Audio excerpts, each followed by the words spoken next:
আচ্ছা। হ্যাঁ, ওকে। অনেকেই সালাম জানাইছো। আসসালামু আলাইকুম। ওয়ালাইকুম আসসালাম। আপু, একটু 5 মিনিট পর যদি অ্যান্সার দিতে আসি তাহলে কোনো সমস্যা আছে? কারণ আর একটা কুইজ আছে 8টাতে। আচ্ছা ভাই, কাহিনীটা হচ্ছে যে নিয়মটা হচ্ছে যে প্রতিটা কোশ্চেন পড়ার পর হচ্ছে কি 20 সেকেন্ড সময় পাবা তোমরা অ্যান্সার দেওয়ার। হ্যাঁ, 20 সেকেন্ড সময়ের ভিতরে তোমাদেরকে অ্যান্সার দিতে হবে। যদি তোমরা কেউ অ্যান্সার দিতে না দিতে পারো তাহলে সেক্ষেত্রে আপু হচ্ছে কি অ্যান্সার বলে দিবে। হ্যাঁ, হ্যাঁ, হ্যাঁ। আহ তোমাদের যদি আরো কিছু জিজ্ঞাসা থাকে তোমরা এখনই জানাতে পারো, কারণ 8টা থেকে কিন্তু শুরু হয়ে যাবে। হ্যাঁ, তা আমাদের হাতে অ্যাকচুয়ালি আর 5 মিনিট আছে। এবং অ্যাকচুয়ালি শুধু আমি যে লাইভে আছি এরকম না, আমার সাথে কিন্তু হচ্ছে তোমাদের আদিবা আপু আছে এবং তোমাদের সামিয়া আপু আছে। তো তোমরা যদি তাদের সাথে কথা বলতে চাও তাহলে সেক্ষেত্রে আসলে বলতে পারো। হ্যাঁ, এবং অবশ্যই প্রাইজের ক্ষেত্রে কিন্তু তোমাদেরকে অবশ্যই সর্বোচ্চ সংখ্যক কুইজে অংশগ্রহণ করতে হবে। লাইক তোমাদের মানে টার্গেট থাকবে 55টার ভিতরে 55টাই তে মানে অ্যাটেন্ড করা, কিন্তু সামহাও তোমার যদি এরকম হয় যে দু একটা পারতেছো না, তাহলে সেক্ষেত্রে দেখা যাবে যে কনসিডার করা হবে, কজ সবাই তো দেখা যাবে আবার সবগুলো অ্যান্সার দিতে পারতেছে না। হ্যাঁ, তো এই হচ্ছে ঘটনা। এবং অ্যান্সার তোমাদের আপু বলে দেওয়ার পর কমেন্ট সেকশনে আবার তোমাদের আদিপ আপু হচ্ছে কি সেই অ্যান্সারটা কিন্তু একবার লিখে দিবে, সো তোমরা যেন লাইক প্রতিটার কোয়েশ্চেনের অ্যান্সার যেন লাইক কমেন্টেও জানতে পারো। ঠিক আছে? ভাইয়া, একজন কি একাধিক অ্যান্সার দিবে? একাধিক অ্যান্সার বলতে কুইজ হচ্ছে 55টা। সো তুমি হচ্ছে কি লাইক আহ, মানে এক দুই প্রতিটা। তিন চার এভাবে দিয়ে ওরা রাইট আনসারটা লিখে ফেলবে। হ্যাঁ, হ্যাঁ। আমাদের অপশনস গুলোতে গেলে ক খ লেখা আছে নাকি? হ্যাঁ, হ্যাঁ, হ্যাঁ। আচ্ছা। হ্যাঁ, বেস্ট হচ্ছে এই যে তোমরা ফুল সামিউল, অ্যান্সার। তুমি হচ্ছে কমেন্টে অ্যান্সার দিবে আর কি। হ্যাঁ, হ্যাঁ, তুমি হচ্ছে কমেন্টগুলো সেটা তো কমেন্টেই অ্যান্সার দিতে হবে। হ্যাঁ, হ্যাঁ, হ্যাঁ, কমেন্টে কমেন্টে অ্যান্সার দিতে হবে, এক্স্যাক্টলি, ইয়েস। এবং শুধু তাই না, তোমাদের যদি অনেকে অংশগ্রহণ করো তাহলে সেক্ষেত্রে কিন্তু যারা তোমাদের ফ্রেন্ডদেরকে মেনশন দিছে এবং এই লাইভটা শেয়ার দিছে তারা কিন্তু অগ্রাধিকার পাবা। সো এই জিনিসটা একটু মাথায় রাখো, কারণ যেতে যেতে দেখা যাবে হয়তো অনেকে অংশগ্রহণ করবে। হ্যাঁ, তো এই জিনিসটা একটু মাথায় রাখো। তোমরা যদি চাও যে তোমাদের কোনো ফ্রেন্ড যেটা খেলুক এখন এই মুহূর্তে ফ্রি আছে, তো তাকে অ্যাকচুয়ালি একটু মেনশন দিয়ে দিতে পারো তোমরা চাইলে। হ্যাঁ, এবং অ্যান্সারগুলোর জন্য কিন্তু অবশ্যই তোমরা 20 সেকেন্ড পাবা। হ্যাঁ, আর হচ্ছে কি কয়েক মিনিটের ভিতরে শুরু হবে। তোমরা চাইলে শেষ মুহূর্তের জন্য ওই পিডিএফ গুলো একটু দেখে আসতে পারো। হ্যাঁ, ওই ক্লাসের পিডিএফটা, কজ কোয়েশ্চেন্স গুলো কিন্তু ওইখান থেকে নেওয়া হয়েছে। যেন তোমরা অ্যাকচুয়ালি একটু উৎসাহ পাও, কজ সীমিত সিলেবাস থাকলে তোমাদের পারার সম্ভাবনা বা এটা একটু বেশি থাকে। হ্যাঁ, আচ্ছা, হ্যাঁ, একজন একাধিক প্রশ্নের অ্যান্সার দিতে পারবে, যে যত বেশি প্রশ্নের অ্যান্সার দিবে তার কিন্তু প্রাইজ পাওয়ার সম্ভাবনা তত বাড়বে। হ্যাঁ।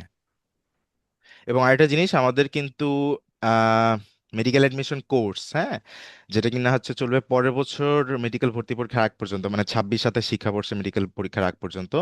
এটা তো তোমরা চাইলে কেউ ফুল কোর্সে এনরোল করতে পারো অথবা চাইলে হচ্ছে শুধু এক্সাম বেসে এনরোল করতে পারো। তোমরা যদি এটা বিস্তারিত জানতে চাও তাহলে তোমরা আমাদের ওয়েবসাইটে ভিজিট করলে হবে, একটু পর পিন কমেন্টে তোমরা পেয়ে যাবে। হ্যাঁ, বিস্তারিত কখন স্টার্ট হবে একদম 8টায় শুরু হয়ে যাবে, কারণ আমরা এটা 8টার কথাই কিন্তু বলে আসছি, এই জন্য আমরা লাইভটা আগে আগে শুরু করছি। হ্যাঁ, আচ্ছা। তোমরা প্লিজ এটা শেয়ার দিয়ে দাও, শেয়ার, এবং যারা মেনশন দিচ্ছ, এই যে ইতিমধ্যে আমরা দেখতেছি যে তোমরা অনেকে মেনশন দিচ্ছ তোমাদের ফ্রেন্ডদেরকে, ভেরি গুড। এবং শেয়ারও দিয়ে ফেলছো তোমরা অনেকে, ভেরি গুড। তো তোমরা কিন্তু এটা অগ্রাধিকার পাবা বিষয়টাতে। হ্যাঁ, আচ্ছা। ইতিমধ্যে আমাদের 17 জন আছে প্রায়, আমরা আর দু একজন কিছু সংখ্যক বাড়লে, এবং 8টায়, 8টায় কিন্তু আমরা শুরু করে দিব। যারা কিছু সময় দেরিতে জয়েন করবে তারা যদি বাকি সবগুলোতে অংশগ্রহণ করে আমরা তো কনসিডার করবো, বাট তোমরা যারা এখন থেকে আসো তোমরা কিন্তু একটা মিস দিও না। হ্যাঁ, আচ্ছা। আচ্ছা, আবু বকর, তুমি হচ্ছে প্রশ্ন করছো যে পুরো অপশন নাকি ক খ গ ঘ। বেটার তুমি পুরো অপশন লিখে দাও। আর যদি টাইম না পাও তাহলে তুমি শুধু ক খ গ লিখলেও হবে, সমস্যা নাই। হ্যাঁ, অপশন থাকবে। আরেকজন হচ্ছে কি আরশিয়া ইসলাম ইফরা, অপশন দিবেন? হ্যাঁ, অপশন থাকবে, মেডিকেলের মতো 4টা অপশন থাকবে। হ্যাঁ, আচ্ছা। আর কিন্তু আচ্ছা, 2 মিনিট। আমাদের হ্যাঁ, হাতে আর 2 মিনিট টাইম আছে। কারো যদি কোনো প্রশ্ন থাকে তোমরা কমেন্টে জানাতে পারো। হ্যাঁ, আরো একজন জিজ্ঞেস করছে যে অপশন দেওয়া হবে নাকি। হ্যাঁ ভাই, অপশন দেওয়া হবে।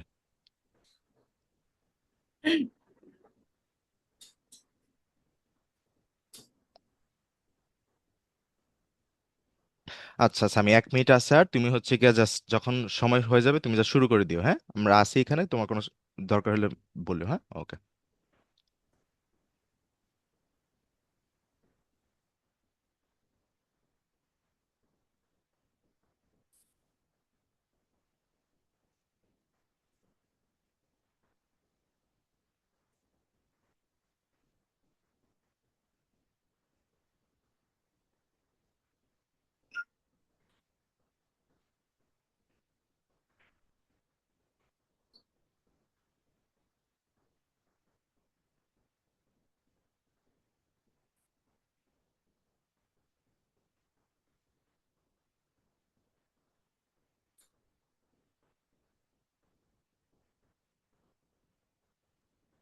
সামিয়া, তোমাকে কিন্তু দেখা যাচ্ছে না লাইভে, মানে তোমার ভিডিও দেখা যাচ্ছে না, দেখছো? ও তো চালু, স্ক্রিন শেয়ার ওখানে চলে গেলে কি দেখ, এখনো দেখা যাচ্ছে না?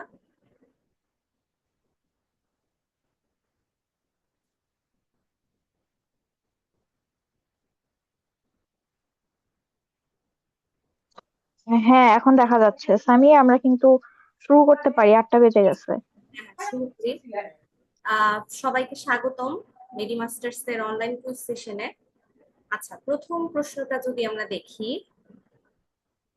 বাংলাদেশের জাতীয় পতাকা প্রথম কবে উত্তোলন করা হয়? ক নম্বর অপশন 3 মার্চ, খ 7 মার্চ, গ 2 মার্চ, ঘ 26 মার্চ। তোমরা এটার উত্তর, তোমাদের হাতে সময় 20 সেকেন্ড, 20 সেকেন্ডের মধ্যে তোমরা এটার উত্তর কমেন্ট সেকশনে জানাবে, এবং সময় শেষ হয়ে গেলে আমি সঠিক উত্তরটা জানিয়ে দিব।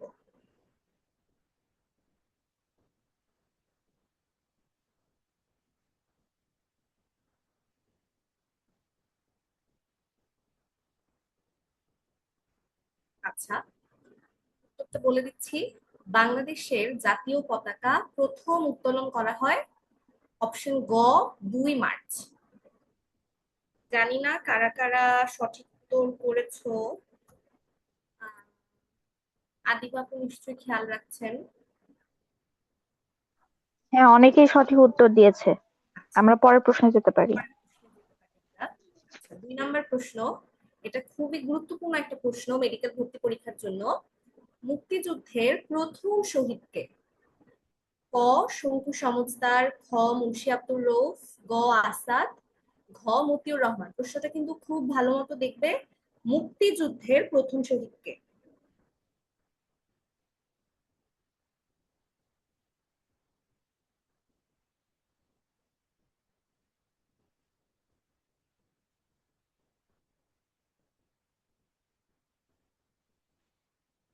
আচ্ছা, এটার উত্তরটা হবে অপশন ক শঙ্কু সমজদার।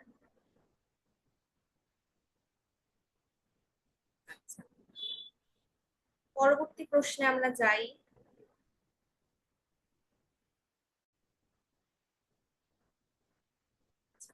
তৃতীয় প্রশ্ন, অপারেশন সার্চ লাইট কবে সংঘটিত হয়েছিল?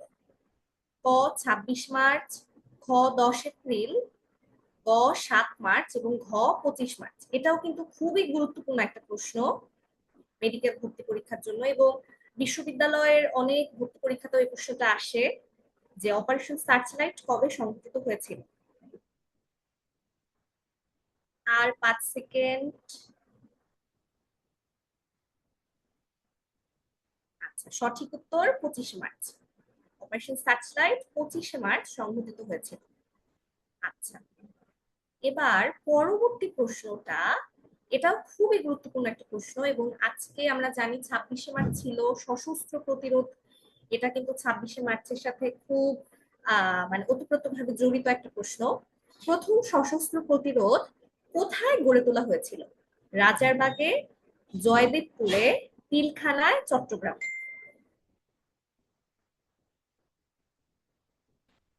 সময় কিন্তু 20 সেকেন্ড, এবং আমরা চেষ্টা করেছি সবচেয়ে গুরুত্বপূর্ণ যে প্রশ্নগুলো মেডিকেল ভর্তি পরীক্ষার জন্য সেগুলো এখানে নিয়ে আসতে। আর 5 সেকেন্ড, সময় শেষ। প্রথম সশস্ত্র প্রতিরোধ বাংলাদেশের জয়দেবপুরে গড়ে তোলা হয়েছিল, এবং জয়দেবপুর এটা কিন্তু গাজীপুরে অবস্থিত। অনেক সময় প্রশ্ন আসে যে প্রথম সশস্ত্র প্রতিরোধ কোথায় গড়ে তোলা হয়েছিল, দেখা যায় যে জয়দেবপুর না দিয়ে গাজীপুর দেয়া থাকে। তো জয়দেবপুর গাজীপুর একই, কিন্তু মানে হচ্ছে তোমার জয়দেবপুর একটা উপজেলা গাজীপুর জেলার। আচ্ছা, পরবর্তী প্রশ্নে আমরা আসি। 1948 সালের 21শে মার্চ উর্দুকে রাষ্ট্রভাষা করার ঘোষণা কে দেন? এটাও মোটামুটি গুরুত্বপূর্ণ একটা প্রশ্ন ভাষা আন্দোলনের থেকে। আচ্ছা, ক শেখ মুজিবুর রহমান, খ খাজা নাজিমুদ্দিন, গ ইয়াহিয়া খান, ঘ মোহাম্মদ আলী জিন্নাহ। তোমরা উত্তর তাহলে জানিয়ে দাও সবাই। সময় কিন্তু 20 সেকেন্ড উত্তর জানানোর। সবাই কমেন্ট করে ফেলো। এটা কিন্তু 1948 সালের 21শে মার্চ, সময়টা কিন্তু লক্ষ্য রাখবা। তোমাদের হচ্ছে আমি তোমাদের প্রথম ক্লাসটাতে দেখিয়েছিলাম যে ভাষা আন্দোলনের বিষয়ক 3-4টা উক্তি আমাদের লাগে। আচ্ছা, তো সময় কিন্তু শেষ। এটার উত্তর হবে গ, ইয়াহিয়া খান। আশা করছি সবাই বুঝতে পেরেছো। আচ্ছা, 6 নাম্বার, এটা খুবই গুরুত্বপূর্ণ একটা প্রশ্ন এবং আমাদের খুব পরিচিত একটা প্রশ্ন, আমরা ছোট্ট থেকে এই প্রশ্নটা দেখে আসছি। আমার ভাইয়ের রক্তে রাঙানো 21শে ফেব্রুয়ারি, এটা একটা কবিতা ছিল প্রথমে, তারপর এটাকে গান হিসেবে রূপ দেওয়া হয়। তো এইটার রচয়িতাকে, রচয়িতা বা গীতিকার কে? আচ্ছা, ক আপেল মাহমুদ, খ আব্দুল লতিফ, গ আব্দুল গাফফার চৌধুরী এবং ঘ হুমায়ুন আজাদ। সময় কিন্তু শুরু হয়ে গেছে, তোমরা উত্তর করতে থাকো। এটা কিন্তু খুব, আমার মনে হয় খুব সহজ একটা এমসিকিউ এবং খুব গুরুত্বপূর্ণ সেই সাথে মেডিকেল ভর্তি পরীক্ষার জন্য অন্তত। ভাষা আন্দোলনের টপিক থেকে এই প্রশ্নটা কিন্তু প্রায় চলে আসে। আচ্ছা, সময় কিন্তু শেষ। আমার ভাইয়ের রক্তে রাঙানো 21শে ফেব্রুয়ারি, এটার গীতিকার অথবা রচয়িতা কিন্তু আব্দুল গাফফার চৌধুরী। এবং এটা মনে রাখার একটা ট্রিকও যদি আমি বলে দেই, আমরা জানি এটা খুব বিখ্যাত একটা গান এবং এটার গীতিকার বা হচ্ছে রচয়িতা, গীতিকারে কিন্তু গ কথাটা, গ অক্ষরটা আছে এবং আব্দুল গাফফারের, গাফফার কথাটারও কিন্তু গ আছে। তো গীতিকার গাফফার, এভাবে মনে রাখা যায়। আচ্ছা, এবার পরবর্তী প্রশ্নে যদি আমরা আসি, কনসার্ট ফর বাংলাদেশ এটা কোথায় আয়োজিত হয়েছিল? ক লন্ডন, খ নিউ ইয়র্ক, গ দিল্লি এবং ঘ প্যারিস। আচ্ছা, সময় কিন্তু 20 সেকেন্ড, তোমরা কমেন্টে সবাই জানিয়ে দাও উত্তরটা কি হবে।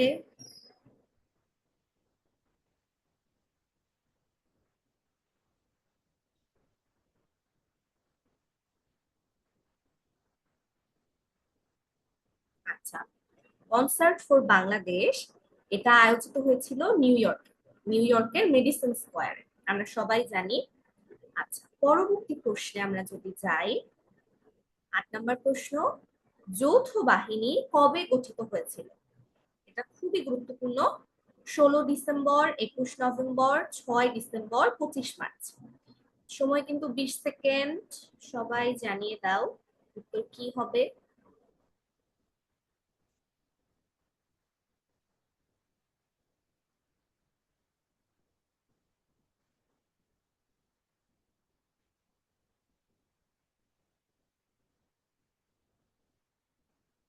আচ্ছা, উত্তর হবে যৌথ বাহিনী গঠিত হয়েছিল 21 নভেম্বর, অর্থাৎ খ। যৌথ বাহিনী হচ্ছে মিত্র বাহিনী এবং মুক্তি বাহিনী মিলে যে বাহিনীটা গঠিত হয়েছিল সেটা যৌথ বাহিনী, এবং এটা গঠিত হয়েছিল 21 নভেম্বর। এই কারণে কিন্তু আমরা প্রত্যেক বছর 21 নভেম্বর সশস্ত্র বাহিনী দিবস পালন করি। আচ্ছা, পরবর্তী প্রশ্ন, ভারত এবং ভুটান বাংলাদেশকে কবে স্বীকৃতি দিয়েছিল বা কত তারিখে স্বীকৃতি দিয়েছিল? ক 16 ডিসেম্বর, খ 6 ডিসেম্বর, গ 10 এপ্রিল, ঘ 26 মার্চ। সময় কিন্তু শুরু হয়ে গেছে, সবাই উত্তর জানিয়ে দাও। 20 সেকেন্ড সময়।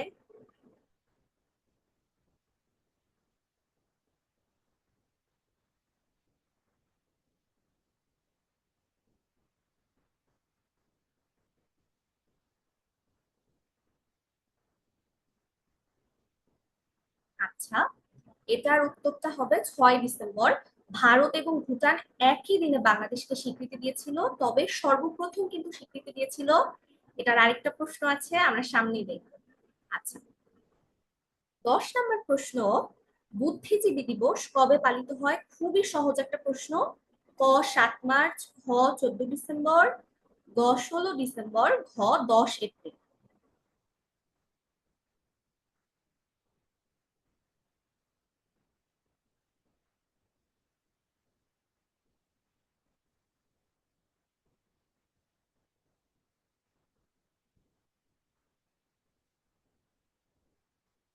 খুব সহজ একটা প্রশ্ন এবং উত্তরটাও খুব সহজ, বুদ্ধিজীবী দিবস 14 ডিসেম্বর পালিত হয়।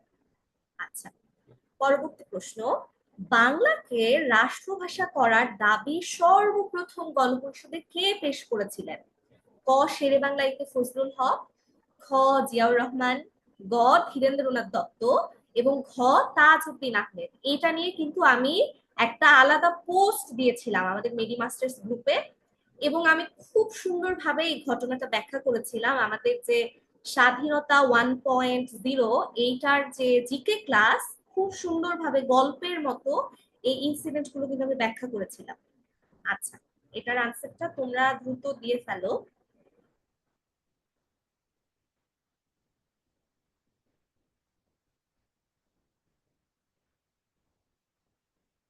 আচ্ছা, এটার উত্তর হবে গ, ধীরেন্দ্রনাথ দত্ত। বাংলাকে রাষ্ট্রভাষা করার দাবি সর্বপ্রথম গণপরিষদে পেশ করেছিলেন কিন্তু আমাদের ধীরেন্দ্রনাথ দত্ত। কুমিল্লাতে তার বাড়ি। এই প্রশ্নটা অনেক সময় আসে। আচ্ছা, এরপর এটা খুবই সহজ একটা প্রশ্ন। 21শে ফেব্রুয়ারিকে আন্তর্জাতিক মাতৃভাষা দিবসের স্বীকৃতি কে দিয়েছিল? UNESCO, UN, WHO, NATO?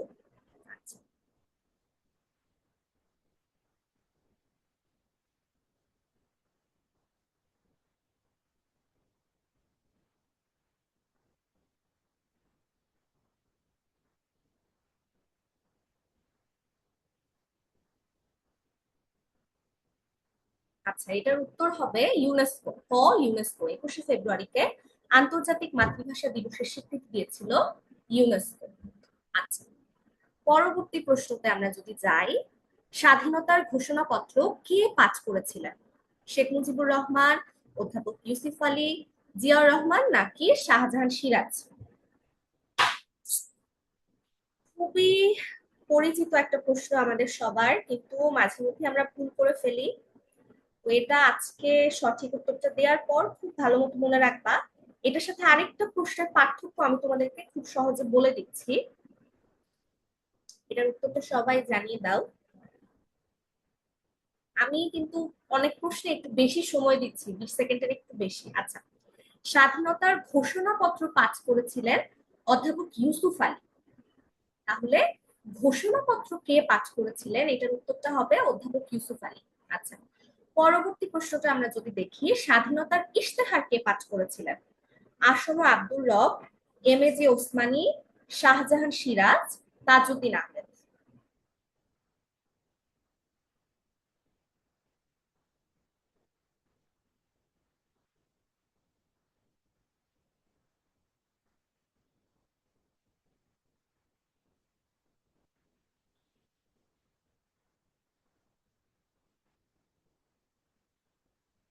আচ্ছা, স্বাধীনতার ইশতেহার কিন্তু পাঠ করেছিলেন শাহজাহান সিরাজ। তার মানে 13 আর 14 নম্বর প্রশ্নটা একটু দেখে রাখবা।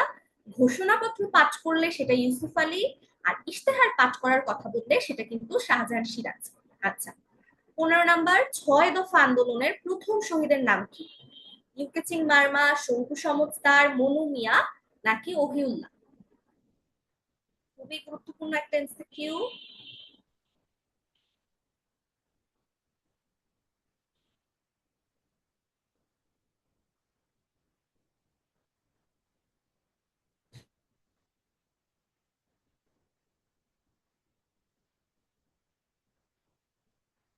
আচ্ছা, এটার উত্তর হবে মনু মিয়া।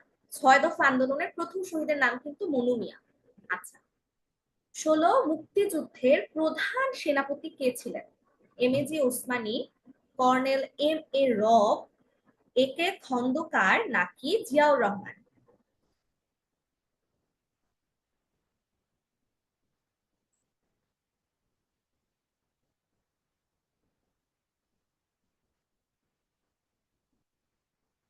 এটাও খুব সহজ একটা প্রশ্ন, এবং এটার উত্তর আশা করি আমরা সবাই জানি। মুক্তিযুদ্ধের প্রধান সেনাপতি কিন্তু ছিলেন এম এ জি ওসমানী। আচ্ছা, তারপর 17 জেট ফোর্সের অধিনায়ক কে ছিলেন? এটা খুবই একদম জলের মতো সহজ একটা প্রশ্ন। খালেদ মুশাররফ, কে এম শফিউল্লাহ, জিয়াউর রহমান, নাকি আবু তাহের? কে ছিলেন?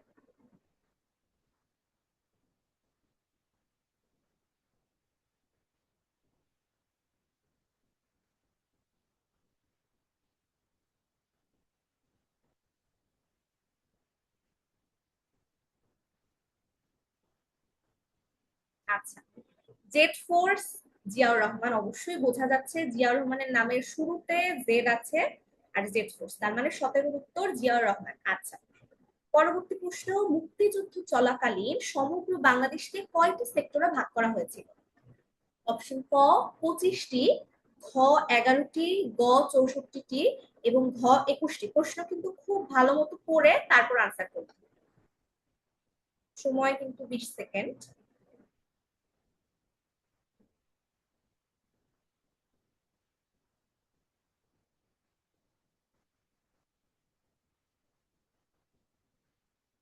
আচ্ছা, উত্তর হবে 11টি।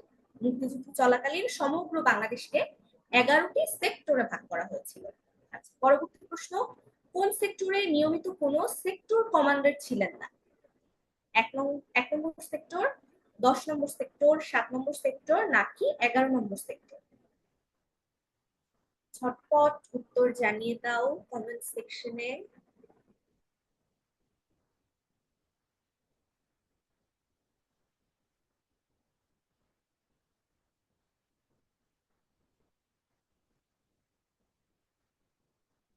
এটার উত্তরটা হবে 10 নং সেক্টর। আমরা জানি 10 নং সেক্টর হচ্ছে নৌ সেক্টর ছিল এবং এটাতে কিন্তু কোনো তোমার আহ নিয়মিত সেক্টর কমান্ডার ছিলেন না।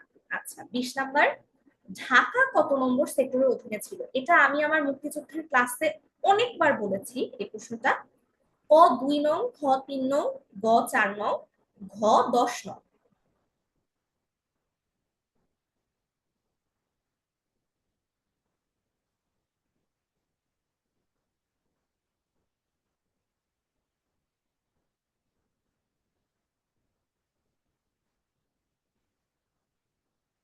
আচ্ছা, এটার উত্তর হবে 2 নং সেক্টর এবং 2 নম্বর সেক্টর দিয়ে কিন্তু অনেক কিছু মনে রাখা যায়। এগুলো আমি আমার জিকে ক্লাসে খুব সুন্দরভাবে আলোচনা করে দেই। আচ্ছা, 21 নাম্বার, সুন্দরবন এলাকা কোন সেক্টরের অন্তর্ভুক্ত ছিল? 8 নং, 10 নং, 9 নং নাকি 1 নং?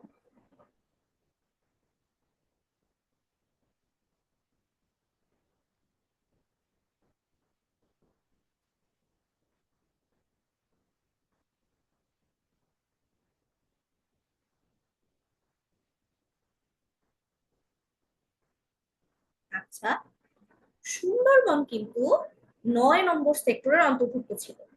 এটা খুব বেশি যে গুরুত্বপূর্ণ তা না, কিন্তু জেনে রাখা ভালো। আচ্ছা, তারপর 22, ক্র্যাক প্লাটুন কোন সেক্টরের অধীনে ছিল? 1 নং, 2 নং, 3 নং নাকি হচ্ছে 11 নং সেক্টর? কত নম্বর সেক্টরের অধীনে ক্র্যাক প্লাটুন ছিল?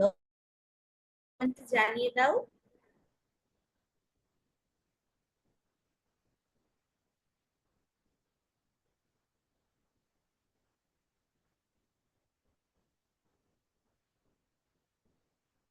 আচ্ছা, ক্র্যাক প্লাটুন কিন্তু 2 নম্বর সেক্টরের অধীনে ছিল। ওই যে আমি বললাম 2 নম্বর সেক্টর দিয়ে অনেক কিছু মনে রাখা যায়, ক্র্যাক প্লাটুন, তারপরে ঢাকা, এরকম 4-5টা জিনিস 2 নম্বর সেক্টর দিয়ে মনে রাখা যায়। আচ্ছা, তারপর 23, একমাত্র ব্যতিক্রমী সেক্টর কোনটি যেখানে পাকিস্তানের কোনো সৈন্য ছিল না?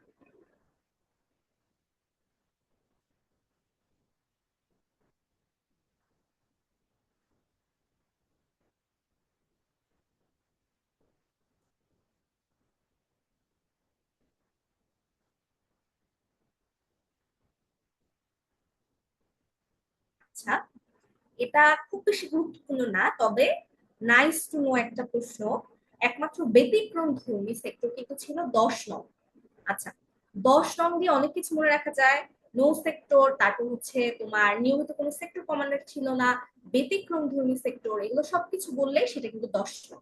আচ্ছা, 24, মুক্তিবাহিনীর উপপ্রধান সেনাপতি কে ছিলেন? এ কে খন্দকার, এম এ রব, জিয়াউর রহমান নাকি খালেদ মোশাররফ?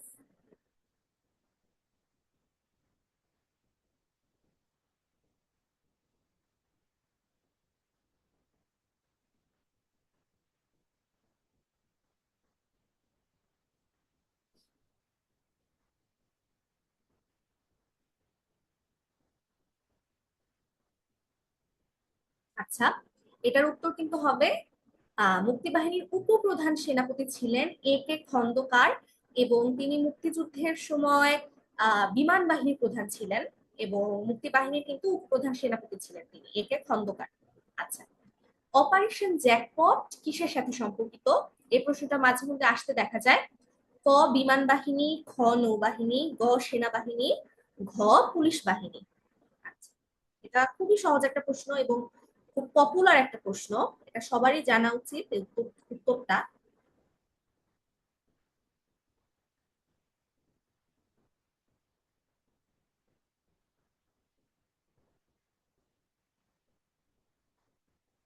আচ্ছা, এটার উত্তর হবে অপারেশন জ্যাকপট নৌবাহিনীর সাথে সম্পর্কিত। খুব গুরুত্বপূর্ণ, নৌবাহিনী কিন্তু অপারেশন জ্যাকপট নামের একটা অপারেশন অভিযান করেছিল মুক্তিযুদ্ধের সময়। আচ্ছা, বীর শ্রেষ্ঠ খেতাব প্রাপ্তদের সংখ্যা কত? ক 426, খ 7 জন, গ 68 জন, ঘ 4 জন। সহজ একটা প্রশ্ন, এটা একদম মানে সবারই জানা উচিত এবং আমি আমি মনে করি এটা সবাই আসলে জানে।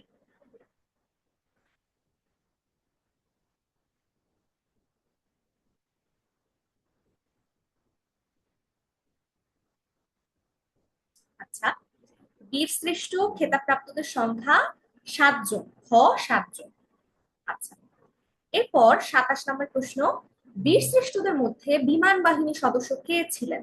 ক মতিউর রহমান, খ রুহুল আমিন, গ মহিউদ্দিন জাহাঙ্গীর, ঘ হামিদুর রহমান। এই প্রশ্নটা খুবই সহজ এবং সবারই জানা উচিত এটার উত্তরটা।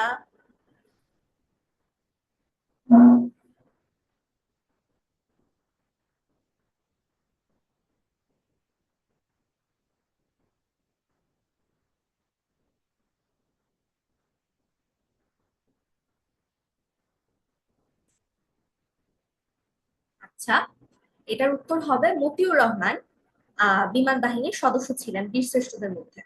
আচ্ছা, সর্বকনিষ্ঠ বীরশ্রেষ্ঠ কে ছিলেন?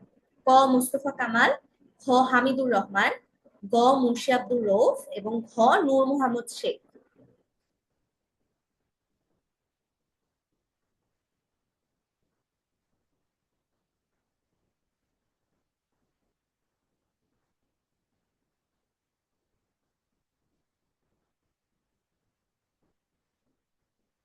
আচ্ছা, এটাও কিন্তু অনেক সময় কোচিং এর পরীক্ষায় আসে এবং মেডিকেল ভর্তি পরীক্ষার জন্য গুরুত্বপূর্ণ। এটার উত্তরটা হবে হামিদুর রহমান। উনি কিন্তু সর্বকনিষ্ঠ বীরশ্রেষ্ঠ ছিলেন, অর্থাৎ 28-এর খ, হামিদুর রহমান উনি সর্বকনিষ্ঠ বীরশ্রেষ্ঠ। আচ্ছা, তারপর 29 নম্বর প্রশ্ন, নৌবাহিনীর বীরশ্রেষ্ঠ কে ছিলেন? অর্থাৎ বীরশ্রেষ্ঠদের মধ্যে নৌবাহিনীতে কে কর্মরত ছিলেন? খ রুহুল আমিন, খ মতিউর রহমান, গ মুন্সি আব্দুর রউফ এবং ঘ মহিউদ্দিন জাহাঙ্গীর। এটা খুবই সহজ একটা প্রশ্ন, সবারই পারা উচিত।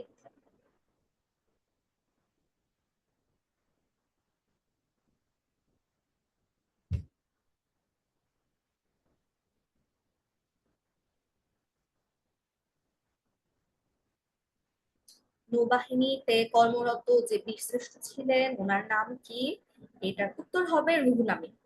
ওনার উপাধি ছিল স্কোয়াড্রন লিডার রুহুল আমিন। আচ্ছা, তারপর বীরশ্রেষ্ঠ মহিউদ্দিন জাহাঙ্গীরের পদবি কি ছিল? ক সিপাহী, খ লেন্স নায়েক, গ ক্যাপ্টেন, ঘ আচ্ছা, এখানে অপশন একটা দুইবার চলে এসেছে, তাহলে তোমরা ক খ গ এই তিনটার মধ্যে উত্তর করবা।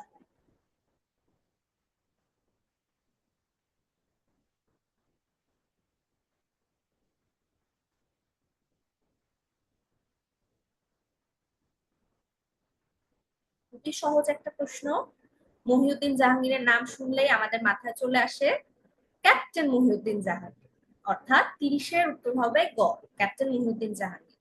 আচ্ছা, আমরা 30টা প্রশ্ন শেষ করে ফেলেছি। এবার 31 নম্বর প্রশ্নে যদি আমরা দেখি কি আছে। প্রথম নারী বীর প্রতীক কে ছিলেন? ক তারামন বিবি, খ সেতারা বেগম, গ কাকুন বিবি এবং ঘ সুফিয়া কামাল। অনেক সহজ এই প্রশ্নটাও এবং গুরুত্বপূর্ণ একই সাথে, যেহেতু সবসময় মনে রাখবা নারী বিষয়ক সবকিছুই মেডিকেল ভর্তি পরীক্ষার জন্য গুরুত্বপূর্ণ। যেখানে তুমি কিছু দেখবা যে সর্বপ্রথম নারী বা নারীদের মধ্যে কে এই কাজটা করেছেন, ওইগুলো খুব গুরুত্বের সাথে করবা, ওই জিনিসগুলা বা গুরুত্বের সাথে ওই জিনিসগুলা মাথায় ইনপুট নিবা। আচ্ছা, প্রথম নারী বীর প্রতীক খেতাবপ্রাপ্ত যিনি ছিলেন তার নাম সেতারা বেগম, অর্থাৎ 31-এর উত্তর হবে খ। আচ্ছা, 32 নাম্বার প্রশ্ন, একমাত্র আদিবাসী বীর বিক্রম কে ছিলেন? এটা অনেকে পারতে পারো, আবার অনেকে ভুলও যেতে পারে। ক ইউকে চিং মার্মা, খ শহীদুল ইসলাম, গ লালু এবং ঘ মংকু। এই প্রশ্নটা কিন্তু গুরুত্বপূর্ণ, তবে অনেকের কাছে আজকে নতুন লাগতে পারে, কিন্তু এটা কিন্তু গুরুত্বপূর্ণ একটা প্রশ্ন।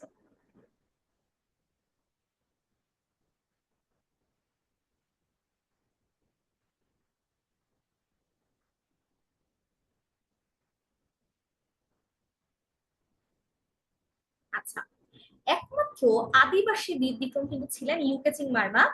এটা খুব গুরুত্বপূর্ণ, মনে রাখতে হবে। এবং উনিও কিন্তু 2 নম্বর সেক্টরেই যুদ্ধ করেছিলেন। ওই যে বললাম 2 নম্বর সেক্টর দিয়ে অনেক কিছু মনে রাখা যায়, এটা আরেকটা। আচ্ছা, 33 নাম্বার প্রশ্ন, এটা খুবই মজার একটা প্রশ্ন এবং এটা সবারই জানতে হবে, এটা খুবই গুরুত্বপূর্ণ। একমাত্র বিদেশি বীর প্রতীক কে ছিলেন? জর্জ হ্যারিসন, ডব্লিউ.এইচ ওয়াটারল্যান্ড, সাইমন গ্রিন নাকি অ্যালেন গিন্সবার্গ? এখানে কিন্তু প্রত্যেকেরই মুক্তিযুদ্ধে ভূমিকা ছিল কিছু না কিছু, কিন্তু প্রশ্নটা তোমাকে লক্ষ্য করতে হবে একমাত্র বিদেশি বীর বিক্রম কে ছিলেন। খুবই সুপরিচিত একটা প্রশ্ন আমাদের সবার।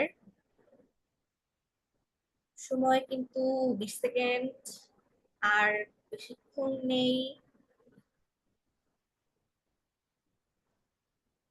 আমি অনেক প্রশ্নে আসলে 20 সেকেন্ডের বেশি সময় দিয়ে দিচ্ছি।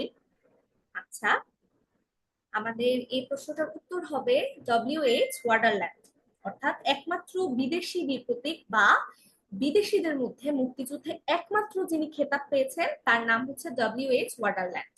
আচ্ছা, 34 নাম্বার প্রশ্ন, সর্বকনিষ্ঠ মুক্তিযোদ্ধা কে খেতাব প্রাপ্ত?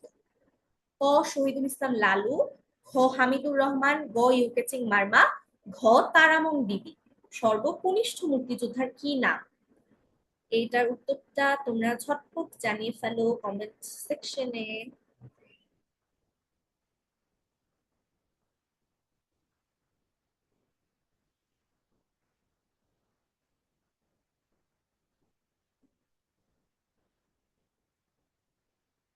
আচ্ছা, সর্বকনিষ্ঠ মুক্তিযোদ্ধা কিন্তু ছিলেন শহীদুল ইসলাম লালু। তাহলে এই যে দেখো, আমি তোমাদেরকে শুরুর দিকে একটা প্রশ্ন দেখিয়েছিলাম যে তোমার সর্বপ্রথম শহীদ কে ছিলেন? শঙ্কু সমজদার ছিল। তারপর একটা প্রশ্ন দেখিয়েছি যে বীর শ্রেষ্ঠদের মধ্যে সর্বকনিষ্ঠ কে। এখানে দেখো মুক্তিযোদ্ধাদের মধ্যে সর্বকনিষ্ঠ কে। তো এই জিনিসগুলো মনে রাখা যায় আসলে কিভাবে, খুব ভালো মতো কিভাবে পড়লে আসলে মনে থাকবে, এগুলো আমি আমার জিকে ক্লাসে খুব সুন্দর মতো আলোচনা করি। তো তোমরা চাইলে কিন্তু আসতে পারো। আচ্ছা, 35 নাম্বার প্রশ্নটা আমরা যদি দেখি, জহির রায়হানের ভাই কে ছিলেন যিনি বুদ্ধিজীবী হত্যার শিকার হন? গ মুনীর চৌধুরী, খ শহীদুল্লাহ কায়সার, গ গোবিন্দ চন্দ্র দেব এবং ঘ আলিম চৌধুরী। উত্তর জানিয়ে দাও, সময় কিন্তু 20 সেকেন্ড।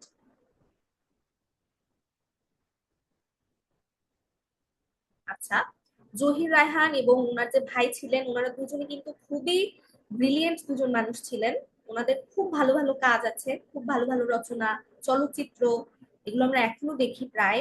আচ্ছা, জহির রায়হানের ভাই ছিলেন শহীদুল্লাহ কায়সার, অর্থাৎ 35-এর উত্তর হবে খ।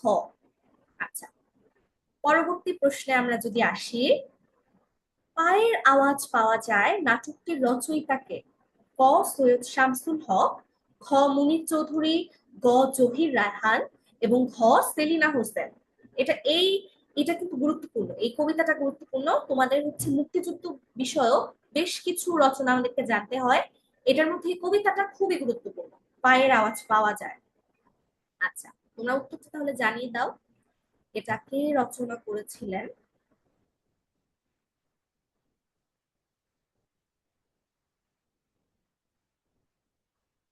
আচ্ছা, পায়ের আওয়াজ পাওয়া যায়, এই এটার রচয়িতা ছিলেন সৈয়দ শামসুল হক, অর্থাৎ ক। 36 উত্তর হবে ক।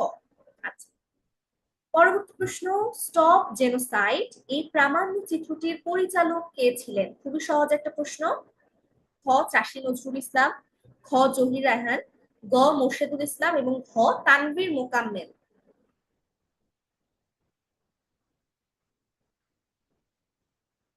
আচ্ছা, সবাই উত্তর জানিয়ে দাও কমেন্ট বক্সে।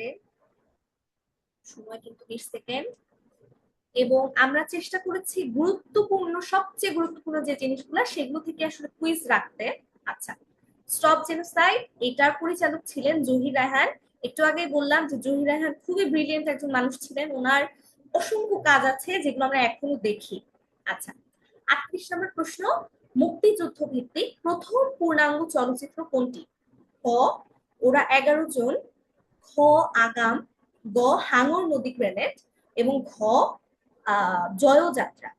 আচ্ছা, সবগুলোই কিন্তু মুক্তিযুদ্ধ ভিত্তিক, তবে প্রশ্নটা কিন্তু তোমাদের সর্বপ্রথম কোনটা পূর্ণাঙ্গ চলচ্চিত্র ছিল মুক্তিযুদ্ধ ভিত্তিক, প্রশ্নটা লক্ষ্য করে তারপর আনসার করবা।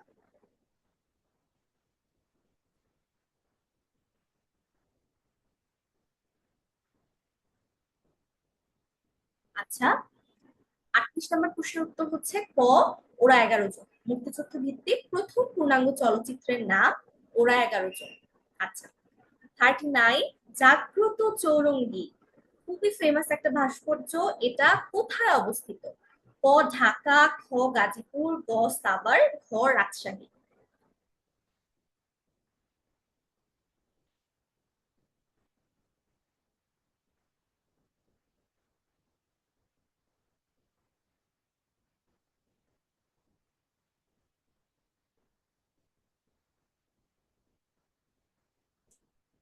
আচ্ছা, জাগ্রত চৌরঙ্গী ভাস্কর্যটি কিন্তু গাজীপুরে অবস্থিত। এবং একটা মজার জিনিস দেখবা, গাজীপুর দিয়েও অনেক কিছু মনে রাখা যায়। একটু আমরা দেখলাম যে গাজীপুরের সর্বপ্রথম সশস্ত্র প্রতিরোধ গড়ে তোলা হয়েছিল।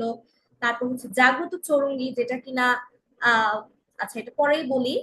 জাগ্রত চৌরঙ্গী এই ভাস্কর্যটাও কিন্তু গাজীপুরে অবস্থিত, তার মানে গাজীপুর দিয়ে আমরা 2টা এমসিকিউ কিন্তু শিখে ফেললাম এই কুইজ থেকে। আচ্ছা, 40 নাম্বার প্রশ্নে আমরা চলে এসেছি, আর কিন্তু 15টা প্রশ্ন বাকি। আচ্ছা, 40 নম্বর প্রশ্ন, বন্দি শিবির থেকে এটা এটা কার রচনা? ক সৈয়দ শামসুল হক, খ হুমায়ুন আহমেদ, গ শামসুর রহমান, ঘ নির্মলেন্দু গুণ। এই প্রশ্নটার উত্তর, এটাও একটা ফেমাস কবিতা, কাব্যগ্রন্থ সম্ভবত। এটা কে রচনা করেছিলেন সকলে জানিয়ে দাও আমাদের কমেন্ট বক্সে।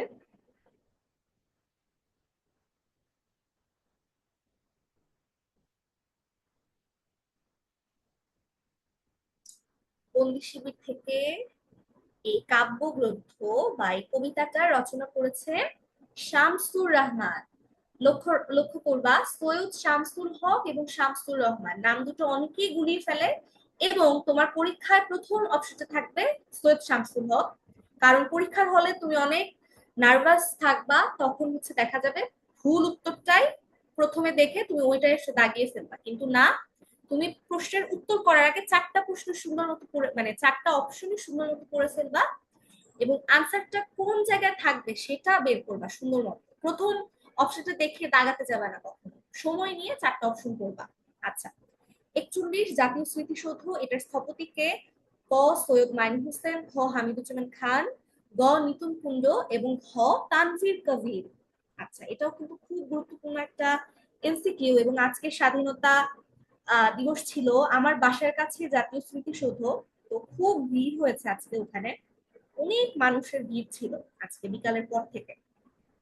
এটা আজকের জন্য খুবই গুরুত্বপূর্ণ একটা এমসিকিউ, সেই সাথে মেডিকেল ভর্তি পরীক্ষার জন্য অনেক গুরুত্বপূর্ণ এমসিকিউটা।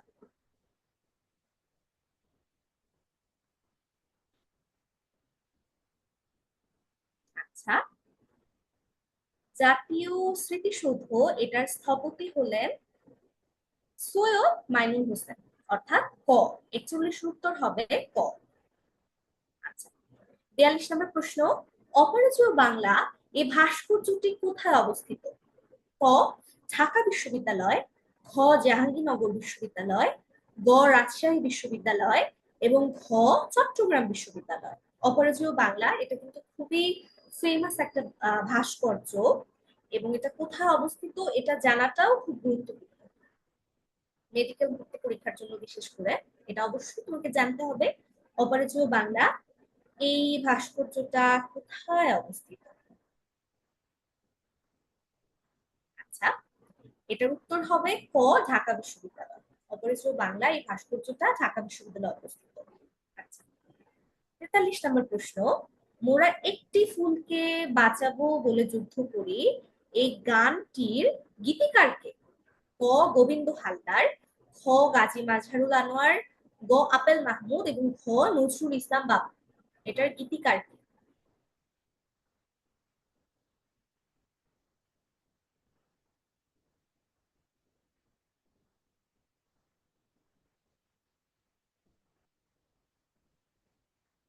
এটা নাইস টু নো একটা প্রশ্ন, কারণ এখন আসলে মেডিকেল ভর্তি পরীক্ষার সাহিত্য থেকে খুব বেশি প্রশ্ন আসতে দেখা যায় না, কিন্তু কিছু জিনিস থাকে যেটা তোমাকে অবশ্যই জেনে যেতে হবে পরীক্ষার হলে। এটা সেরকমই একটা প্রশ্ন। এটার উত্তরটা হবে গোবিন্দ হালদার। মোরা একটু ফুলকে বাঁচাবো বলে যুদ্ধ করি, এটার গীতিকার হলেন গোবিন্দ হালদার। আচ্ছা, 44 নম্বর প্রশ্ন, এক সাগর রক্তের বিনিময়ে এই গানটির শিল্পীকে? ক, স্বপ্না রায়, খ, শাহজাহান রহমতুল্লাহ, গ, সাবিনা ইয়াসমিন, এবং ঘ, মিতা হক।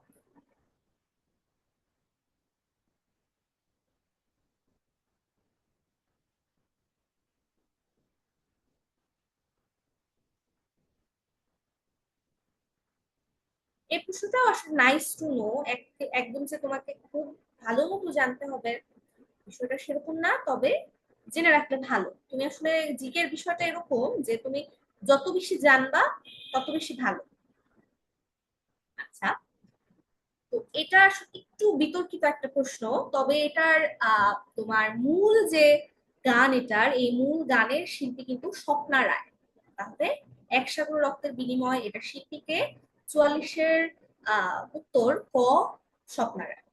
আচ্ছা, এরপর 45 নাম্বার প্রশ্ন আমরা যদি দেখি, স্বাধীন বাংলা বেতার কেন্দ্রের জনপ্রিয় অনুষ্ঠান চরমপত্র এটা কে পাঠ করতেন?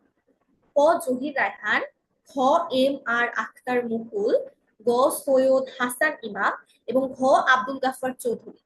সময় শুরু হয়ে গিয়েছে, আনসার করে ফেলো, সময় কিন্তু 20 সেকেন্ড। চরমপত্র কিন্তু খুবই গুরুত্বপূর্ণ একটা পার্ট ছিল আমাদের মুক্তিযুদ্ধের, বিশেষ করে স্বাধীন বাংলা বেতার কেন্দ্রের খুবই জনপ্রিয় একটা অনুষ্ঠান ছিল, এবং চরমপত্রের যে বইগুলো এগুলো কিন্তু এখনো মানুষ পড়ে, মানে এতটাই বিখ্যাত ছিল সেই সময়। আচ্ছা, 45 নাম্বার প্রশ্নের উত্তর হবে খ, এম আর আখতার মুকুল। চরমপত্রে চরমপত্র পাঠ করতেন এম আর আখতার মুকুল। আচ্ছা, 45টা প্রশ্ন কিন্তু শেষ, এবার আর 10টা প্রশ্ন বাকি আছে। আচ্ছা, পরবর্তী প্রশ্ন, বাংলাদেশে গণহত্যা নিয়ে প্রথম সংবাদ প্রকাশ করেন কোন বিদেশি সাংবাদিক? ক, সাইমন ড্রিং, খ, মার্ক টুলি, গ, জর্জ হ্যারিসন, এবং ঘ, অ্যালেন্স গিন্সবার্গ। এটাও কিন্তু খুব গুরুত্বপূর্ণ একটা প্রশ্ন মেডিকেল ভর্তি পরীক্ষার জন্য, যে বাংলাদেশ গণহত্যা নিয়ে কে হচ্ছে প্রথম তোমার সংবাদ প্রকাশ করেন, বাংলাদেশে যে গণহত্যা গুলো হয়েছিল সেটা নিয়ে।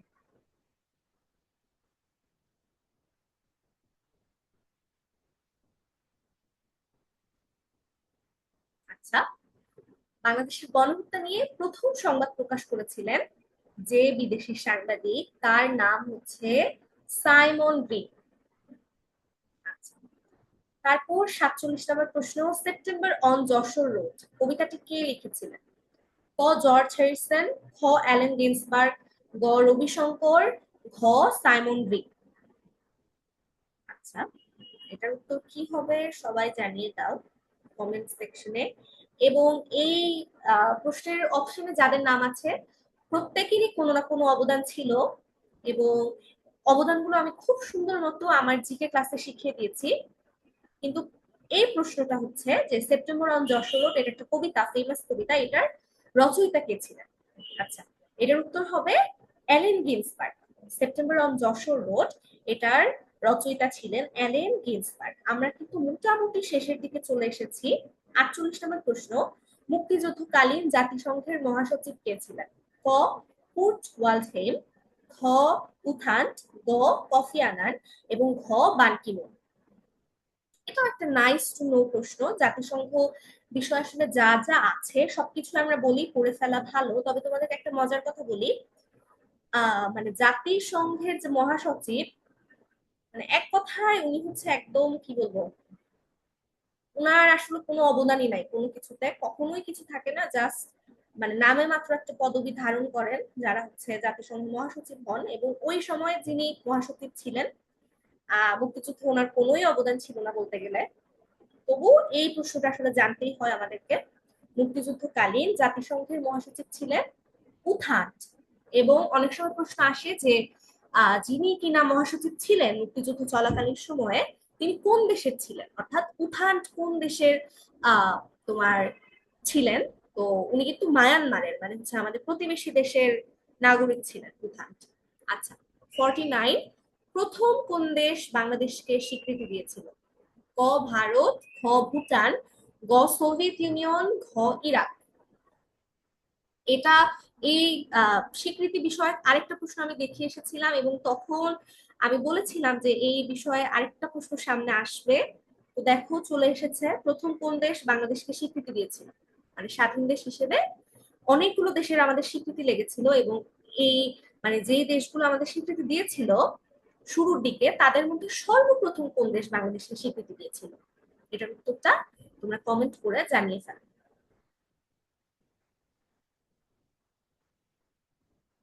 আচ্ছা, এটার উত্তর হবে ভুটান। অনেক সময় আমাদের মনে হয় যে ভারত যেহেতু আমাদের প্রতিবেশী দেশ এবং ভারত যেহেতু আমাদেরকে সাহায্য করেছিল, তো ভারত মনে হয় সর্বপ্রথম বাংলাদেশকে স্বীকৃতি দিয়েছিল, কিন্তু না। ভারত হচ্ছে সর্বপ্রথম দেয় নাই, ভুটান এবং ভারত একই দিনে দিয়েছিল, কিন্তু ভুটান হচ্ছে ভারতের 6 ঘন্টা আগে স্বীকৃতি দিয়েছিল। তো এটা মনে রাখবা যে বাংলাদেশকে সর্বপ্রথম স্বীকৃতি দিয়েছিল ভুটান। আচ্ছা, 50 নম্বর প্রশ্ন, পাকিস্তান সেনাবাহিনী কোথায় আত্মসমর্পণ করেছিল? ক রমনা রেসকোর্স ময়দান, খ পল্টন ময়দান, গ ঢাকা সেনানিবাস, ঘ পিলখানা। খুবই সহজ একটা প্রশ্ন, ক্লাস 2-3-তে এগুলো আমরা পড়ে এসেছি সমাজ বইয়ে। আশা করছি সবাই এটা উত্তর করতে পারবা যারা যারা আছো, এবং আমরা মোটামুটি প্রায় শেষের দিকে চলে এসেছি। আর কয়েকটা প্রশ্ন বাকি আছে। আচ্ছা, পাকিস্তান সেনাবাহিনী আত্মসমর্পণ করেছিল রমনা রেসকোর্স ময়দান। তারপর 51 নাম্বার প্রশ্ন, আত্মসমর্পণ দলিলে বাংলাদেশের পক্ষে কি উপস্থিত ছিলেন? খ এ কে খন্দকার, খ এম এ জি ওসমানী, গ তাজউদ্দিন আহমেদ, ঘ জিয়াউর রহমান।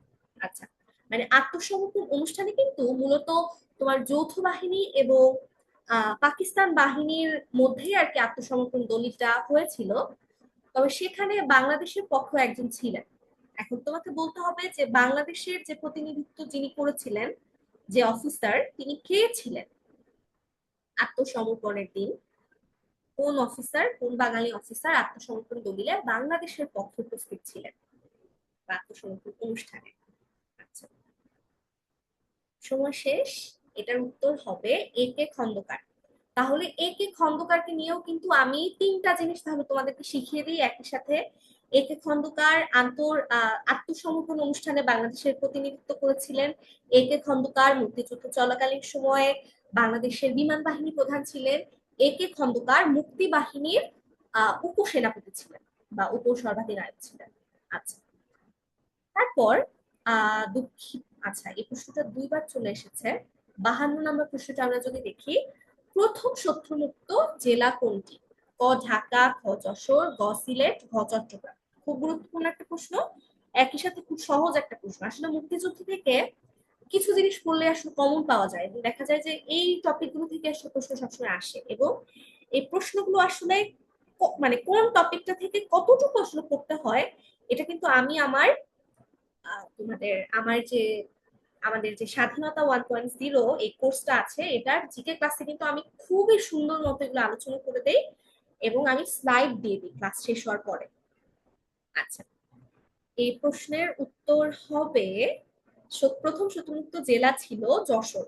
বাংলাদেশের মুক্তিযুদ্ধের প্রথম শত্রুমুক্ত জেলা কোনটি ছিল? উত্তর হবে খ, যশোর। আচ্ছা, 53 নাম্বার প্রশ্নে আমরা চলে এসেছি। ভারতীয় সেনাবাহিনী বাংলাদেশ থেকে কবে ফেরত যায়? ক, 16 ডিসেম্বর 1971, খ, 12 মার্চ 1972, গ, 26 মার্চ 1972, ঘ, 10 জানুয়ারি 1972। এটা কিন্তু একটু হার্ড একটা প্রশ্ন আমরা রাখতে চেষ্টা করেছি, কিন্তু এটা কিন্তু গুরুত্বপূর্ণ। মেডিকেল ভর্তি পরীক্ষার জন্য এই প্রশ্নটা খুবই গুরুত্বপূর্ণ। যারা পারো না তারা আশা করছি আজকে সঠিক উত্তরটা জানার পর শিখে নিবে যে ভারতীয় সেনাবাহিনী যারা ছিল বাংলাদেশে তাদেরকে ভারতে কবে ফেরত পাঠানো হয়। আচ্ছা, একটু বেশি সময় দিয়ে ফেলেছি। উত্তরটা হবে 12 মার্চ 1972। ভারতীয় সেনাবাহিনীকে বাংলাদেশ থেকে ফেরত পাঠানো হয় 12 মার্চ 1972, অর্থাৎ 53 উত্তর খ। আচ্ছা, একদমই শেষের দিকে আমরা চলে আসলাম। 54 নম্বর প্রশ্ন, মুক্তিযুদ্ধের সময় পাকিস্তানের প্রেসিডেন্ট কে ছিলেন? ক, ইয়াহিয়া খান, খ, আইয়ুব খান, গ, জুলফিকার আলী ভুট্টো এবং গ, টিক্কা খান। এটার উত্তরটা তোমরা বলে দাও।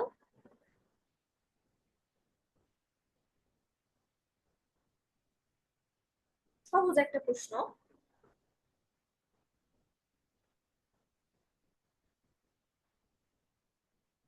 আচ্ছা, এটার উত্তর হবে ইয়াহিয়া খান। মুক্তিযুদ্ধের সময় পাকিস্তানের প্রেসিডেন্ট ছিলেন ইয়াহিয়া খান। আচ্ছা, একদম সর্বশেষ একটা প্রশ্নে আমরা চলে এসেছি, এবং ভাস্কর্য টপিক থেকে এটা খুবই গুরুত্বপূর্ণ একটা প্রশ্ন মেডিকেল ভর্তি পরীক্ষার জন্য। সংসপ্তক এটা একটা ভাস্কর্য, এটা কোথায় অবস্থিত? ঢাকা বিশ্ববিদ্যালয়, বাংলা একাডেমি, জাহাঙ্গীরনগর বিশ্ববিদ্যালয় নাকি রাজশাহী বিশ্ববিদ্যালয়? শেষ প্রশ্নে একটু বেশি সময় না হয় আমি দিলাম, এটার উত্তরটা তোমরা চটপট জানিয়ে ফেলো। এটা খুবই গুরুত্বপূর্ণ। ভাস্কর্য থেকে আসলে কিছু জিনিস জানতে হয়, মানে কিছু জিনিস থাকা একদম ফরজ, জানতে হবেই। এই সংসপ্তক ভাস্কর্যটা হচ্ছে সেরকমই একটা টপিক। তো তোমাকে বলতে হবে যে সংসপ্তক এই ভাস্কর্যটা কোথায় অবস্থিত। শেষ প্রশ্ন যেহেতু, তাই একটু বেশি সময় দিলাম। আচ্ছা, এটার উত্তর হবে 55 ও জাহাঙ্গীরনগর বিশ্ববিদ্যালয়। আচ্ছা, এরই মধ্য দিয়ে আমাদের আজকের লাইভ কুইজ সেশনের 55টা প্রশ্ন আমরা শেষ করলাম, এবং তোমাদের সবাইকে অনেক ধন্যবাদ আমাদের এই লাইভ কুইজ সেশনে অংশগ্রহণ করার জন্য। আরিফ ভাইয়া, বাকি কথাগুলো যদি বলতেন আপনি। সেটা হচ্ছে বিজয়ীদের নাম অ্যাকচুয়ালি আমাদের ফেসবুক গ্রুপে জানিয়ে দেওয়া হবে, সো সবাইকে অংশগ্রহণ করার জন্য ধন্যবাদ। হ্যাঁ, আমরা একটু দেখবো যে অ্যাকচুয়ালি কে কতগুলো অ্যান্সার দিল। হ্যাঁ, ওকে, থ্যাংক ইউ। হ্যাঁ।